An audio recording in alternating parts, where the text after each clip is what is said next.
Welcome back, everybody. This is another tarot deck flip through. I'm doing these just so you guys, if you are readers or if you're students of mine, you can see some different decks and you can see all of the cards, not just a few that may be featured on the website or on the Amazon listing.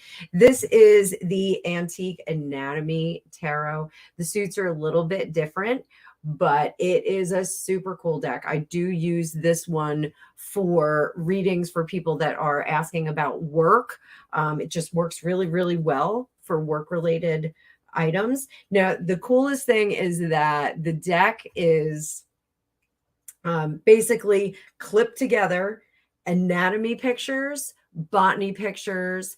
It's really, really cool, but it's very different. So if you're a novice reader, if you're not really confident with the tarot yet, I don't recommend getting this deck right out of the gate, but I do like it a lot. People are really intrigued by it. Some are repulsed by it because, as you can see, the anatomy is pretty raw on here.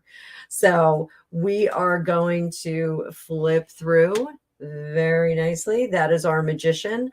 Again, I don't think this is a really great deck for novices because you do need to have an understanding of what the major arcana and the pips mean. This is our Empress card. It's not giving you a whole lot of information in this deck.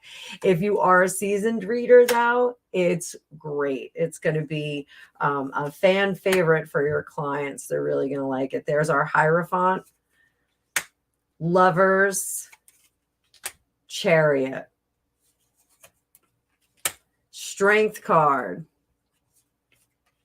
I tell my students a lot of the time, the cards will help you. Some decks, the illustrations will help you. The information that's on the card will help you. And really, the Rider-Waite deck, it's the illustrations and the drawing and the colors and the symbolism that's on it is there to help guide you along. So all of us inherently can have some intuitive ability, some psychic ability. And tarot and other forms of divination, whether you're throwing stones or reading runes, the tarot really is just a tool that helps you understand your intuition, helps you interpret it. So again, this deck, maybe not the ideal deck for a novice, but you may be a novice that says, hey, I love this deck, I'm going to use it. The set did come with a great book, detailing the construction of the deck and the purpose of the deck from the artist. But, if you are learning, again, I do strongly recommend that Radiant Rider-Waite bundle. And you can get that readily on Amazon.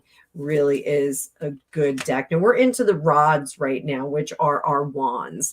The rods are a little bit brutal in this particular deck. They are metal, which feels a little bit different than the fiery power of the wands that we have in Rider-Waite deck or in some of our other decks. Definitely has a bit more of a clinical feel. These feel like sutures. It feels uncomfortable. There is a certain level of discomfort with this deck. The messaging is very cold and definitive. And one of the reasons I use it for work related items is because it does pretty much talk to you like your dad. So here in the court cards, we have skulls representing, and that page skull, yes, is represented by an infant skull.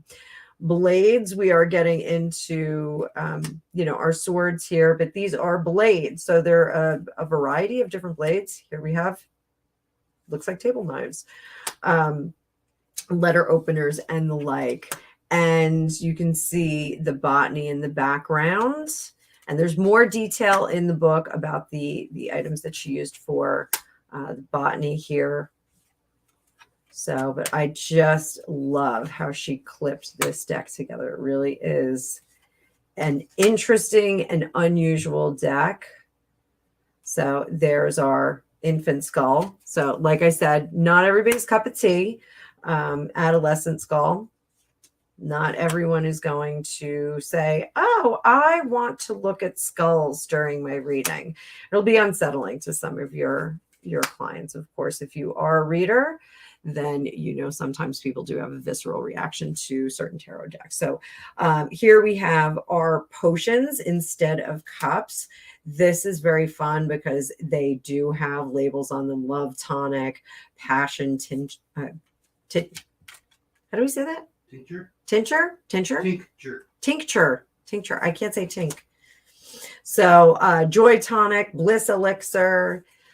You're going to see there's all kinds of neat things on here. Here we have, I can't say the H word, this word right here, if you can see it nice and close, because I do believe that is a word that will get my video popped. And I apologize. I do need to get my nails filled. I'm seeing how far they are grown out right now. But we have arsenic, morphine, cyanide. So those are exciting things. Very different from our love potions in the last one. So we go into all sorts of antique bottles and vials and even more little pots. Super, super cool stuff. So, and I just love that she put the botany pictures in there. Eternal youth for that page of cups. Fertility tonic. Beauty potion, calming tonic. Everybody wants to be the Queen of Cups, don't they? And then we go into coins, which is very traditional. So we have 2 of coins with some organiture on there. I'm going to call it organiture. And some smaller items in the coins. This reads much, much better in person. You can see there's some smaller bony items in there. Hands and feet, pelvises, and skulls galore. More organs. This is like a whole selection of organs. But like I said, this anatomy deck, it's not for everyone. And there is our page of coins. Knight, Queen, and King. So I do hope that you enjoyed this featured deck. Like I said, I do have classes coming up in the near future. So I am going to be doing these featured decks in case my students that are more advanced want to up their game and stretch their legs and try out some other decks. So thanks so much for watching. Please like, share, and subscribe if you have not already. And you can also comment down below and tell me what you thought of this deck. It is very, very unusual. It's different from a lot of other decks that people use and that people like to work with. So have a great day. Thanks so much.